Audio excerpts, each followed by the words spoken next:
بسم اللہ الرحمن الرحیم۔ السلام علیکم۔ محمود غزنوی کا حملہ بر صغیر پاک و ہند میں مسلمان تاریخ کے ابتدائی نقوش میں سے ایک تھا۔ اگرچہ محمود غزنوی سے بہت پہلے ہی مسلمانوں کا بر صغیر کے علاقوں کے ساتھ ایک تعلق بن چکا تھا، جس میں معروف نام کے طور پر ہم محمد بن قاسم کو جانتے ہیں، جنہوں نے سندھ پر سن 712 عیسوی میں حملہ کیا اور اسی وجہ سے سندھ کو باب الاسلام بھی کہا جاتا ہے۔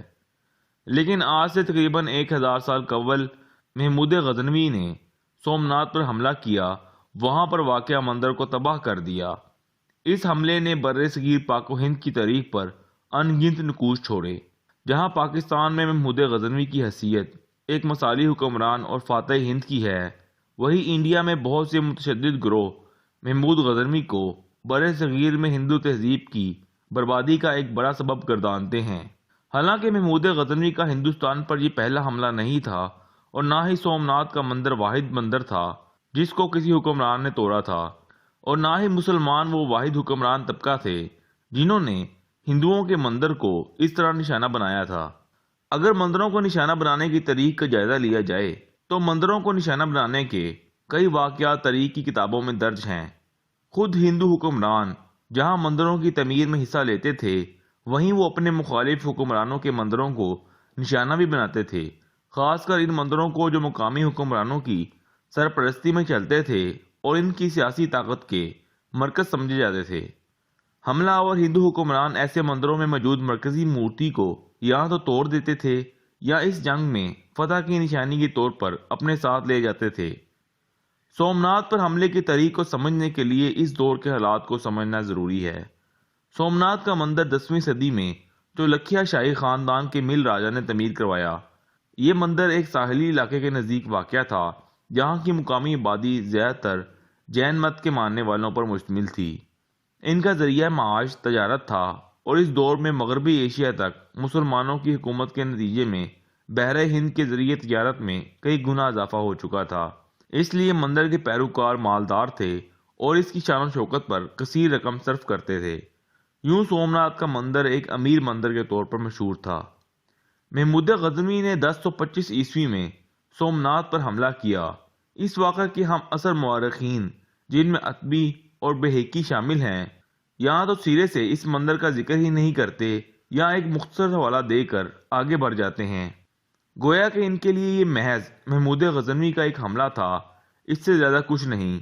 لیکن اسی دور کے آس پاس فخری ستانی اور گردیزی کی لکھی ہوئی تحریروں میں سومنات کے مندر کے بارے میں ایک الگ ہی تاریخ بیان کی گئی ہے۔ کہا جاتا ہے کہ سومنات کا بت ان 3 بتوں میں سے ایک تھا جس کا ذکر اسلامی تاریخ میں لات، عزا اور منات کے نام سے کیا گیا ہے، اور جن کو فتح مکہ کے موقع پر پیغمبر اسلام صلی اللہ علیہ وآلہ وسلم نے توڑ دینے کا حکم دیا تھا۔ فخری ستانی اور گردیزی کے بیان کردہ واقعات کے مطابق کسی طرح سے منات کا ایک بت چوری کر کے ایک ایسے علاقے میں منتقل کیا گیا جہاں بت پرستی عام تھی، جیسا کہ ہندوستان، اور اس بات کا امکان تھا کہ یہ بت وہاں پر محفوظ رہ سکے گا۔ یوں اگر دیکھا جائے تو اس واقعے کو اس طرح سے پیش کیا گیا ہے کہ بت پرستی کے خاتمے کا جو آغاز کعبے سے کیا گیا، اس کی تکمیل محمود غزنوی کے ہاتھوں ہوئی، جس نے منات کا یہ بت سومنات میں توڑ دیا۔ چونکہ اس بت کا تعلق لات، منات اور عزا سے جوڑا گیا تھا، لہذا مورخین کے لیے نہ تو یہ کوئی عام مندر تھا، نہ ہی کوئی عام مورتی۔ تو پھر ایسا کیا ہوا کہ عہد وسطیٰ میں بیان کیے گئے تاریخی بیانیے کو بدل کر ایک نئی شکل دے دی گئی؟ دوستو، 19ویں صدی میں انگریزوں کے آنے کے بعد نو آبادیاتی دور کا آغاز ہوا، جس کے زیر اثر ہندوستان کی تاریخ لکھنے کا انداز بدل گیا۔ یہ نیا طرز تاریخ انگریزوں نے اس مفروضے پر قائم کیا تھا کہ ہندو اور مسلمان گزشتہ 1000 سال سے ایک دوسرے سے لڑ رہے ہیں، ایسے میں صرف انگریز راج کے نتیجے میں ہی امن ممکن ہوا ہے۔ یوں ہندوستان کی اسلامی تاریخ محض ہندو مسلم فسادات کی تاریخ میں تبدیل کر دی گئی۔ اسی تاریخی نویسی کی بنیاد پر انگریزوں نے دعویٰ کیا کہ سومنات کی تباہی کے نتیجے میں ہندوؤں کی اجتماعی سوچ کو ایک گہرا صدمہ پہنچا، جس نے انہیں اگلے کئی 100 سال تک اذیت میں مبتلا رکھا اور وہ ایک غلام قوم بن گئے۔ اس نئی تاریخی تعبیر کی ضرورت اس لیے بھی پیش آئی کیونکہ 1840 کی دہائی میں پہلی افغان جنگ کے نتیجے میں انگریزوں کو شکست کا سامنا کرنا پڑا تھا۔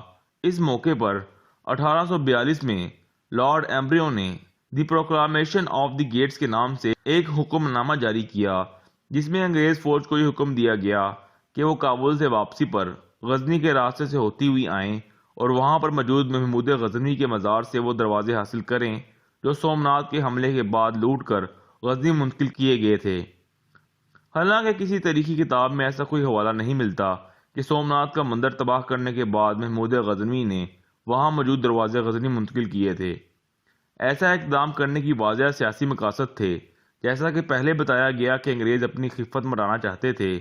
دوسرا، وہ ہندو مسلم تنازع کو مزید ہوا دے کر اپنے آپ کو وہ قوت ثابت کرنا چاہتے تھے کہ جس نے آ کر ہندوستان کی پامالی کو روکا۔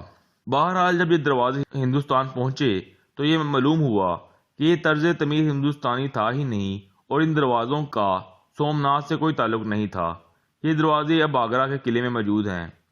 یہ پورا معاملہ برطانوی پارلیمنٹ تک بھی پہنچا، جہاں اس بات پر بحث کی گئی کہ لارڈ ایمبریو نے اس طرح کا دعویٰ کیوں کیا جو جوش کی سیاست کو فروغ دے رہا تھا۔